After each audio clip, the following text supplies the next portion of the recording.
Welcome to Jeff's English class. Dear children, we are going to see idioms today. What do you mean by idiom? An idiom is an expression in English with a special meaning of its own. அதாவது அது எப்படி இருக்கும் அப்படின்னு சொன்னாக்க அதுக்குன்னு ஒரு தனிப்பட்ட meaning இருக்கும். Idioms do not give the literal meaning of the individual words used in them. For example, இதில் 11th hour ஒரு வார்த்தை நான் சொல்கிறேன் அப்படின்னு சொன்னால் 11th அப்படின்றது 11 அவர் அப்படின்றது அந்த நேரத்தை குறிக்கிறது 11ஆம் மணி வேலைன்னு அர்த்தமாகாது. இண்டிவிஜுவல் வேர்டை வச்சு நம்ம மீனிங் சொல்லக்கூடாது. அது at the last moment அப்படின்ற அர்த்தம் இருக்குது அதுக்கு. Idioms are a collection of words or phrases which have a figurative meaning. It's simply a clever way of expressing a thought. It adds color to the language. A good user of English will use more idioms. அந்த idioms use பண்ணும்போது அவங்களோட language அழகாக இருக்கும், அவங்க பேசுகிறது தனித்துவமாக தெரியும். For example நம்மளுக்கு idioms அப்படிங்கும்போது உனக்கு இது என்ன idioms சொல்கிறாங்க ஒன்றும் புரியல அப்படின்னு நினைக்கலாம். தமிழில் பார்த்தேன்னு சொன்னால் I will give you an example. கரைத்து குடித்தல் அப்படின்னு சொல்கிறாங்க. இது ஒரு மரபு தொடர். இதை தனித்தனியாக பார்க்கும்போது ஏதோ ஒரு பொருளை கரைச்சி குடிக்கிறது போல தோன்றினாலும் இதையே ஒரு தொடராக கொண்டு ஒரு பொருள் காணும்போது முற்றும் கற்றல் அப்படின்ற பொருள் தருது. அதுதான் சொல்லலாம். இதே மாதிரி நம்ம தமிழில் நிறைய idioms சொல்லலாம். அள்ளி இறைத்தல். அள்ளி இறைத்தல்னா நம்ம தெளிக்கிறதுன்னு நினச்சிக்குவோம். அப்படி கிடையாது, அளவுக்கு மேலே செலவழிக்கிறது. அறக்க பறக்க அப்படின்னா அவசரமும் பதற்றமுமாக.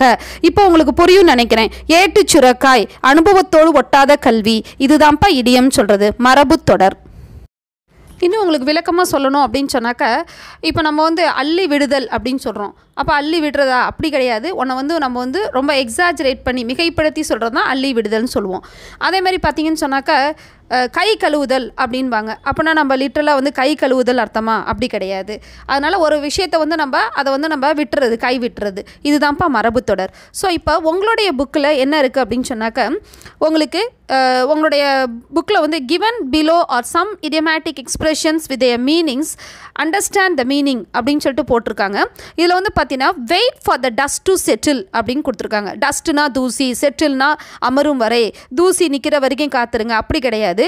To wait for a situation to become clear or certain.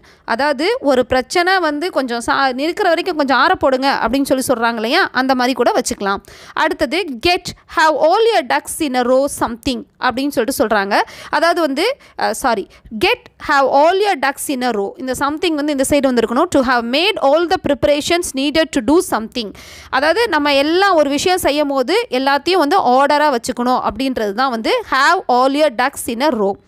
அடுத்தது என்னென்னா அது ரொம்ப வெல் ஆர்கனைஸ்டு ஆகிறதுக்கு நம்ம என்ன பண்ணணும்? Something to be well organised அப்படின்னு அர்த்தம். ஃபெச் அண்ட் கேரி அப்படின்னு சொன்னாக்க to do a lot of little jobs for somebody as if you were their servant. அந்த இடம் மாறி இருக்கு உங்களுக்கு. அதாவது ஒருத்தவங்களுக்கு சர்வெண்ட் மாதிரி, நீங்கள் ஏதோ அவங்களுக்கு வேலைக்காரவங்க மாதிரி எல்லாத்தையும் செய்கிறதுக்கு பேர் fetch and carry. To do the math அப்படின்றது to think carefully about something before doing it. ஒரு விஷயத்தை செய்ய போகிறதுக்கு முன்னாடி நம்ம ரொம்ப கேர்ஃபுல்லாக அதை திங்க் பண்ணணும். And then round the corner அப்படின்னு சொல்கிறதுக்கு வெரி நியர். அப்போ நீங்கள் ரொம்ப வெரி நியராக நீங்கள் பக்கத்தில் இருக்கிறதுக்கு பேர் தான் ரவுண்ட் த கார்னர்னு சொல்கிறது. இது கொஞ்சம் உங்களுக்கு அந்த அலைன்மெண்ட் மாறி இருக்குது, கொஞ்சம் பார்த்துக்கங்க. It is in your text book, அதனால் நீங்கள் ரெஃபர் பண்ணிக்கலாம். Take your textbook. It is in page 117. You see there, it is in a second option. Fill in the blanks with the right idioms. Choose from the above given idioms. நான் உங்களுக்கு அந்த ஒரு 5 idioms சொன்னேன் இல்லையா, அதுலேருந்து நீங்கள் choose பண்ணி இதை எழுதணும். For example, the first one is that the Sherpas are cheerful, gallant men who dash tents, oxygen, food, etc. for climbers during their ascent of the summit. அதாவது கேலண்ட் அப்படின்ற வார்த்தை நம்ம ஏற்கனவே பார்த்துருக்கோம். அவர் கேஷுவரினா ட்ரீயில் அந்த ட்ரீ கேலண்ட்னு பார்த்தோம். ஃபெச் அண்ட் கேரி அப்படின்னு சொன்னாக்க நம்ம என்ன சொன்னோம்? அவங்க எல்லாத்தையும் எல்லா திங்ஸையும் to do a lot of little jobs for somebody அப்படின்னு சொல்லிட்டு சொன்னோம் இல்லையா. அப்போ அவங்க அந்த மீனிங் இந்த இடத்துல வரும். அடுத்தது the team dash carefully so as to reach the summit successfully. இதுக்கு ஆன்சர் டூ த மாத் அப்படின்னு சொன்னால் நம்ம டூ த மாத்னா என்னன்னு படித்தோம் நம்ம? To think carefully about something before doing it so that you know all the relevant facts or figures. எந்த ஒரு காரியத்தை செய்யும் பொழுது நம்ம என்ன பண்ணணும்? எல்லாத்தையும் எண்ணி துணிக கர்மம் அப்படின்னு சொல்லுவாங்க இல்லையா, அந்த மாதிரி எல்லாத்தையும் நம்ம அரேஞ்ச் பண்ணிட்டு தான் பண்ணணும். அடுத்தது when they had to climb through deep new snow, the party sometimes had to wait for the dust to settle. அப்படின்னா என்ன அர்த்தம்? கொஞ்சம் நம்ம நிதானமாக தான் இருக்கணும். மேலே ஸ்னோ கவரில் எழுதும் போது நம்ம நார்மலாக வந்து ஏற முடியாது. அடுத்தது வந்து each member of the team had all their ducks in a row. அப்படின்னா என்ன அர்த்தம்? ஏற்கனவே நம்ம பார்த்தோம். ducks in a rowனா என்ன சொன்னோம்? to have made all the preparations needed to do something, to be well organized. அதை நம்ம எல்லாத்தையும் ஒரு காரியம் செய்யறதுக்கு முன்னாடி நம்ம எல்லாத்தையும் அரேஞ்ச் பண்ணிட்டு தான் அதை செய்யணும்னு சொல்கிறாங்க. அடுத்தது we could not believe that with a few more whacks of the ice axe in the firm snow we were dashed to the top, round the corner. round the corner நம்ம என்ன பார்த்தோம்? very near. So இந்த உங்களுக்கு 5 idioms கொடுத்துருந்தாங்க, அதை வந்து matching மாதிரி வந்து கொடுத்துருக்குறாங்க. அதுலேருந்து நீங்கள் சூஸ் பண்ணி இதை எழுதணும். Next question in your textbook is that understand the meaning of the given idiomatic expressions and choose the right one to complete the sentence. அதாவது first ஒரு 2 இது கொடுத்துருக்குறாங்க. the icing on the cake. something extra are not essential but is added to make it even better. அதாவது வந்து அது தேவைப்படாது, ஆனால் அது கொடுத்தா இன்னும் கொஞ்சம் பெட்டராக இருக்கும் அப்படின்றதான். அது இல்லாமல் ஒன்றும் செய்ய முடியாதுன்ற அர்த்தம் கிடையாது. we can do but it adds beauty. அது மாதிரி அடுத்தது பார்த்திங்கன்னா break the ice. Break the ஐஸ்னால் என்ன? ஐஸ் எடுத்து உடைக்கணுமா? அப்படி இல்லை. To make people more relaxed especially at the beginning of the meeting. அதாவது ஒரு மீட்டிங் தொடங்கும் போது ரொம்ப நர்வஸாக இருப்பாங்க இல்லையா? அப்போ வந்து நம்ம நம்ம வந்து அந்த break the ice. For example இப்போ நம்மளுக்கு வந்து எக்ஸாம்லாம் எப்படி கண்டக்ட் பண்ணுறாங்க? ஒரு 15 minutes உங்களுக்கு அந்த கொஷின் பேப்பர் வாசிக்க, அதை ஃபில் பண்ண, இதெல்லாம் கொடுத்துட்ருக்காங்க இல்லையா? இதெல்லாம் வந்து in previous days it was not there. இப்போ அதை வந்து நம்ம பண்ணியிருக்கிறாங்க. அப்போ அவங்களுக்கு அந்த கொஞ்சம் அந்த டென்ஷன் போய் கொஞ்சம் ரிலாக்ஸ்ட் ஆவீங்க அப்படின்றதுக்காக. So they have given 2 sentences. First one A is the conference room was silent though packed. அதாவது அந்த கான்ஃபரன்ஸ் ரூம் வந்து though packed அப்படின்னா ஃபுல்லாக மக்கள் இருக்கிறாங்க, ஆனால் கூட எல்லாம் ரொம்ப சைலண்ட்டாக இருக்குது. The chairman introduced an interactive session to break the ice. ஒரு இன்ட்ராக்டிவ் செஷன் ஆரம்பிக்கும் போது என்ன பண்ணுறாங்க?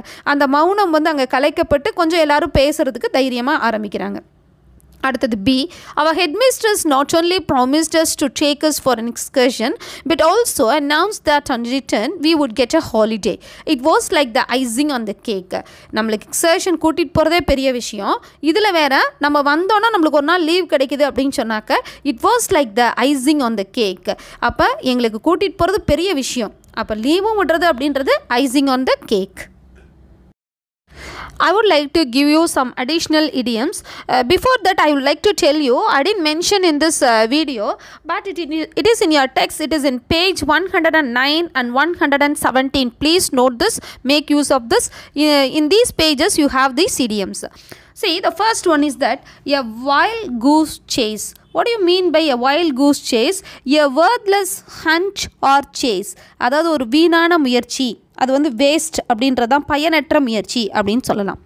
Add fuel to the fire அப்படின்னு என்ன அர்த்தம்? Make someone angrier. எரியிற நெருப்பில் எண்ணெயை ஊற்றுறதுன்னு சொல்லுவோம் இல்லையா? அதுதான் அந்த அர்த்தம். அட் லாகர் ஹெட்ஸ் அப்படின்னு சொன்னால் டு டிஸ்அக்ரி ஸ்ட்ராங்லி, அதாவது ஒருத்தருக்கு ஒருத்தர் ஒத்து போகாமல் இருக்கிறதுக்கு பேர் தான் at loggerheads. Bag and baggage with all one's possessions. நம்ம தமிழில் சொல்லும்போது பெட்டி படுக்கை தூக்கிட்டு கிளம்பு அப்படின்போம் இல்லையா? அதுதான் with all one's possessions. Fifth one is beating around the bush, avoiding the main topic. சொல்லுவோம் வேகமாக, கோவம் வந்தால் சொல்லுவோம். ஏதாவது ஃபோனில் பேசிகிட்டு இருக்குவாங்க, நிறைய நேரம் பேசிகிட்டே இருப்பாங்க. பாயிண்ட்டுக்கு வா, ஏன் இப்படி சுற்றி வளைச்சி பேசிகிட்டு இருக்கிற அப்படின்னு சொல்லுவோம் இல்லையா? அதுதான் பாயிண்ட். அந்த என்ன பேசணும்னு நினைக்கிறாங்களோ அதை சொல்லாமல் சுற்றி வளைச்சிட்ருக்கிறது. Bed of roses, comfortable life. Life is not a bed of roses, அதை நம்ம ஞாபகத்தில் வச்சுக்கணும். பெட் ஆஃப் ரோசஸ்னால் அர்த்தம் வந்து கம்ஃபர்டபுள் லைஃபு, ஆனால் நம்ம லைஃப்ன்றது வந்து we have to struggle a lot. And then 7th one black with anger அப்படின்னு சொன்னால் என்ரேஜ்டு. கோவம் வந்தோன்னா நம்ம பிளாக் ஆகிட்டோன்னு அர்த்தமா? யூஸ்வலாக கோவம் வந்தால் முகம் சவந்து போகும்னு தான் சொல்லுவாங்க. பிளாக் வித் ஆங்கர்னால் என்ரேஜ், ரொம்ப கோவத்தில் அப்படியே குதிக்கிறது. Blow your own trumpet or horn அப்படின்னா டு ப்ரைஸ் யுவர் செல்ஃப். சொல்லுவாங்க எப்போ பார்த்தாலும் அவங்ககிட்ட போனால் தன்னை பற்றியே பேசிகிட்டு இருப்பான், தற்புகழ்ச்சி. சரியா? அதனால் வந்து பைபிளில் கூட இருக்குது, உன் வாயல்ல பிரத்தியானே உன்னை புகழட்டும். அடுத்தது 9th ஒன் க்ளீன் ஸ்லேட் அப்படின்னு சொன்னால் பாஸ்ட் ரிகார்ட் வித்தவுட் டிஸ்கிரெடிட். அதாவது வந்து என்னோடய லைஃப் க்ளீன் ஸ்லேட் அப்படின்னு சொல்லுவாங்க எல்லாருமே. அப்படின்னா என்ன அர்த்தம்? எங்கிட்ட எந்த குற்றம் குறைகளும் இல்லை அப்படின்றது அர்த்தம். Born with a silver spoon அப்படின்னா born in a very rich family. Nehru was born with a silver spoon அப்படின்னு சொன்னால் நேரு வந்து நம்மளுடைய பிரைம் மினிஸ்டர் வந்து அவர் வந்து born in a very former prime minister.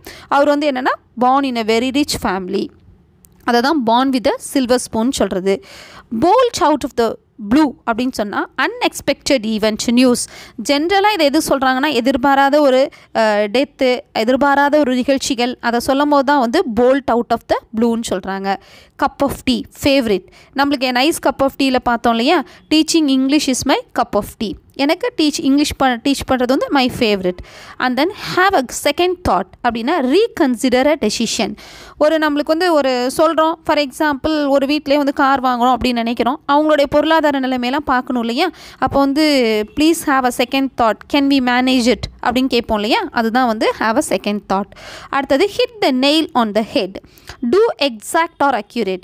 Nail on the ஹெட்னா, நெயில்னா ஆணி, ஹிட்னா ஆணி எடுத்து தலையில் அடி, அப்படி அர்த்தம் கிடையாது. To exact or accurate. சொல்ல வந்தது hit the nail on the ஹெட், கரெக்டாக சொல்லு அப்படின்றோம் இல்லையா, அதான். ஹாவ் த விப் ஹேண்ட் அப்படின்னு சொன்னால் to be the most powerful. அதாவது இருக்கிறதுலே அவங்க தான் ரொம்ப பவர்ஃபுல் பர்சனாலிட்டி அப்படின்றது தான் வந்து ஹாவ் த விப் ஹேண்ட் அப்படின்னு சொல்லி சொல்கிறது. Next one 16th one Herculean task அப்படின்னு சொன்னாக்க டிஃபிகல்ட் டாஸ்க்.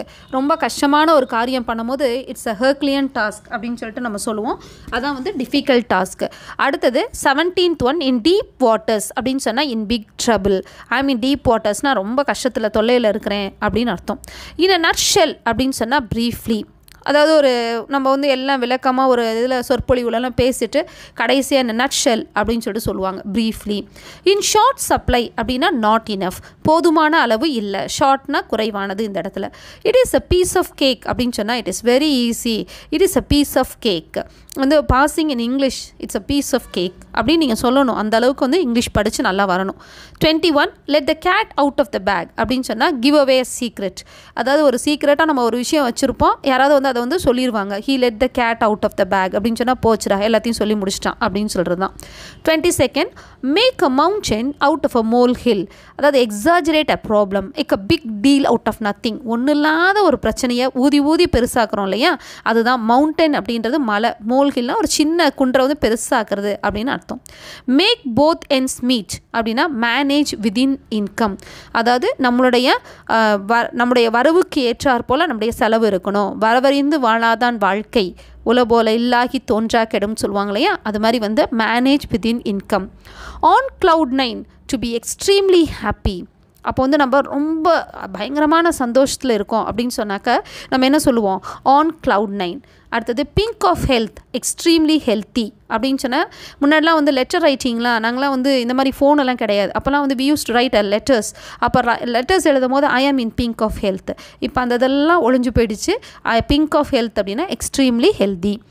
ஸ்பில் த பீன்ஸ் அப்படின்னா இதுவும் கிவ் அவே த சீக்ரெட். எல்லாத்தையும் வந்து எல்லாத்தையும் உதறி விடுறதுன்ற மாதிரி எல்லா சீக்ரெட்டையும் போட்டு உடச்சிடுறது. ரெய்னிங் கேட்ஸ் அண்ட் டாக்ஸ், நாய் பூனை மாதிரி மழையா, இது என்ன அர்த்தம், அப்படி கிடையாது. ரெய்னிங் ஹெவிலி, ரொம்ப அதிகமான மழை. Turn over a new leaf, make a new beginning. புதிய ஒரு வாழ்க்கையை, புதிய இதை வந்து நம்ம மாறுதலாக தொடங்குறோம் இல்லையா, turn over a new leaf. Tight corner அப்படின்னு சொன்னாக்க ரொம்ப டைட்டாக இருக்குது, மூலையில் வந்து டைட்டாக இருக்குது அப்படி அர்த்தம் கிடையாது. டிஃபிகல்ட் சிச்சுவேஷன், ஒரு ரொம்ப மோசமான ஒரு கடினமான சூழ்நிலை அப்படின்னு அர்த்தம்.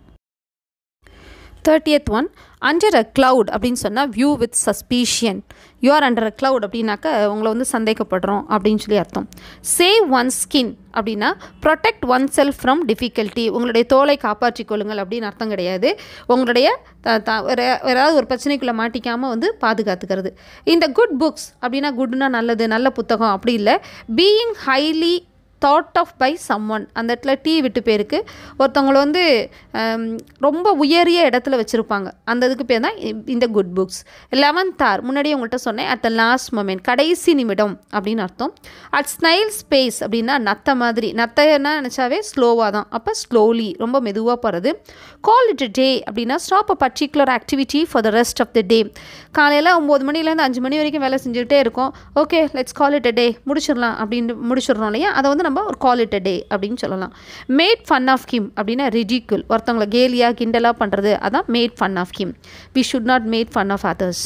அந்த டவுன் டு எர்த் அப்படின்னா ப்ராக்டிக்கல், ரொம்ப ப்ராக்டிக்கலாக இருக்கிறதுக்கு பேர் தான் டவுன் டு எர்த், ரொம்ப சாதாரணமாக எளிமையாக இருக்கிறது தான். கோல்ட் பிளட்டட் அப்படின்னா க்ரூயல் அண்ட் இமோஷ்னல், அவங்களுக்கு எந்த விதமான ரொம்ப வன்மையான வயலண்ட்டான உணர்ச்சிகளற்ற அப்படி இருக்கிறவங்கள தான் வந்து கோல்ட் பிளட்டட். இந்த மர்டரஸ்லாம் சொல்லுவாங்க கோல்ட் பிளட்டட் அப்படின்பாங்க, அதுதான் வந்து cruel and emotional. So I gave you 38 idioms. There are many more idioms. I gave you some of the important idioms. Please go through it and by heart, no other go. நீங்கள் இதை by heart பண்ணால் தான் ஈஸியாக இருக்கும். Make use whenever you speak in English. Okay, நம்ம இது வரைக்கும் இடியம்ஸ்லாம் பார்த்துட்டோம். உங்களோட எக்ஸாமில் இதை எப்படி கேட்பாங்க அப்படின்னு சொன்னாக்க, அந்த 20 கொஷின் இருக்கு இல்லையா பார்ட் ஏல, அதில் வரக்கூடிய அந்த 20 கொஷின்ஸில் தான் ஏற்கனவே நான் எல்லாம் சொன்னது தான். 3 சினானிம் 3 ஆன்டனிம், மீதி இருக்கக்கூடிய 14 மார்க்குக்கு தான் இந்த இடியம்ஸ் எல்லாமே வரக்கூடியது. அதில் ஒரு கொஷின் இது, choose the suitable meaning for the idiom found in the following sentences. See, the first sentence is that 11th hour preparation will not help the students. It was asked in the March 2020 examination. So there are 4 options are given. A is till 11 p.m, B at the last moment, C much in advance, D late at night. So the answer is B at the last moment. கடைசி நேரத்தில் வந்து செய்கிறது வந்து அது வந்து will not help you. என்றைக்குமே வந்து நம்ம ரொம்ப வந்து ப்ரையராக வந்து எல்லாத்தையும் படித்து வச்சுக்கணும். Second one, choose the meaning of the idiom in a nice pickle. நைஸ்னால் ரொம்ப நல்லா இருக்குது, பிக்கிள்னால் ஊறுகாய், நல்ல ஊறுகாய் அப்படின்னு நினச்சிக்கக்கூடாது. ஏ இந்த கொஷின் இந்த options are A in a pleasant situation, B in a confused situation, C in an easy way, D in a difficult situation. The answer is D in a difficult situation. In a nice pickle na ரொம்ப கஷ்டமான சூழ்நிலையில் இருக்கிறது. இது வந்து it is given in the 11th standard. நீங்கள் அதை படிச்சிருந்தீங்கன்னா உங்களுக்கு அது தெரிஞ்சிருக்கும். Wish you all the best children. Please go through all these idioms, try to by heart, make use of it, and then உன்னை வந்து இந்த மாதிரி நீ இந்த இடியம்ஸ் எல்லாம் யூஸ் பண்ணி பேசும்போது யூ வில் பி ரெஸ்பெக்டட். நல்லா பரவாயில்லையே, நல்ல லாங்குவேஜ் இது இருக்கே, நல்ல மாஸ்ட்ரி ஓவர் லாங்குவேஜ் அப்படின்னு சொன்னால் you have to use idioms whenever you speak in English. Wish you all the best. Thank you. Let's meet in the next video. Until then, bye.